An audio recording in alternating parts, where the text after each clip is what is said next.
Our reading this morning comes from a lesser-known letter in the New Testament. In reality, this is not even in the form of a letter, but more of a sermon about the nature of God, the nature of Jesus, and the love that is the center of both. It is called the first letter of John, but biblical scholars are mostly agreed that this is not likely the same John who wrote the Gospel, or the disciple known as John. But whoever wrote this letter was writing around 70 years after Jesus' death to a community of followers who were in conflict brought on by different beliefs. In the second chapter, John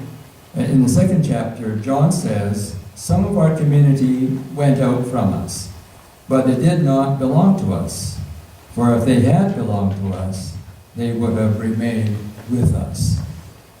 And the rest of the letter seems to be John's answer to the question, if different beliefs tears us apart, then what holds us together?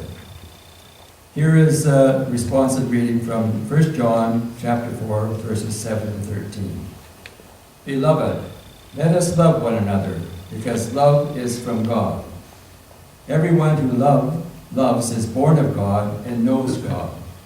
Whoever does not love does not know God, for God is love. Love was revealed among us in Jesus, so that we might live through him.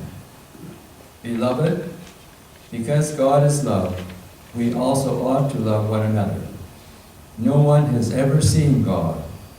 If we love one another, God lives in us, and God's love is perfected in us. By this we know that we abide in God, and God in us, because God has given us Spirit."